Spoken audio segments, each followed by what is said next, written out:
ഉണ്ണിമുകുന്ദൻ മോദിയായിട്ട് വന്ന എങ്ങനെ ഉണ്ടാവും? Hello guys, good morning. അപ്പോൾ ഇപ്പോൾ നിങ്ങൾ കേട്ടത് നമ്മുടെ അവതാരിക ചേച്ചിക്ക് നല്ലൊരു ക്ലിപ്പ് ബൈറ്റ് കിട്ടണം. അതായത് ആ കുട്ടികളുടെ വായിൽ നിന്ന് നല്ലൊരു ക്ലിപ്പ് ബൈറ്റ് കിട്ടണം. അതിന് വേണ്ടിയിട്ടാണ് കുത്തി കുത്തി കുത്തി ചോദിക്കുന്നത്.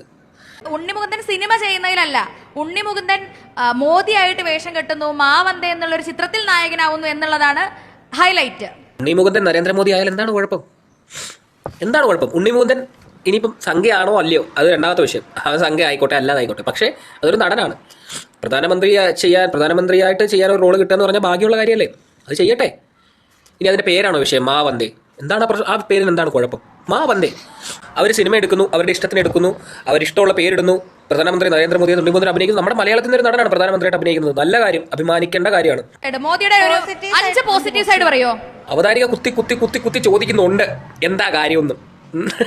മോദിയെക്കുറിച്ച് ഒരു നെഗറ്റീവ് കമൻറ്റ് കിട്ടണം ആ പിള്ളേരുടെ വായിൽ നിന്ന്. അതിലൊരു പയ്യൻ ഏറ്റവും ലാസ്റ്റ് കുറേ സത്യങ്ങൾ പറയുന്നുണ്ട്, അത് വേറെ കാര്യം. പക്ഷേ അവതാരികയ്ക്ക് ഒക്കുന്നില്ല. അവരുദ്ദേശിക്കുന്ന സാധനം ആ കൊച്ചിൻ്റെ സംസാരം കേട്ടിട്ട് അതിന് വിവരമൊന്നുമില്ല, പക്ഷേ കിട്ടുന്നില്ല. അതിനാണ് കുത്തി കുത്തി മോദിയുടെ 5 നെഗറ്റീവ് 5 പോസിറ്റീവ് പറയും. നെഗറ്റീവും പോസിറ്റീവും ഇല്ലാത്ത മനുഷ്യരുണ്ടോ ഈ ലോകത്ത്? അതാ കൊച്ചിനോട് ചോദിച്ചാൽ കൊച്ചിനെങ്ങനെ അറിയാനാ മോദിജിയുടെ 5 പോസിറ്റീവും നെഗറ്റീവും? ഈ ഏഷ്യാനെറ്റ് ന്യൂസുകാരെ കൊണ്ട്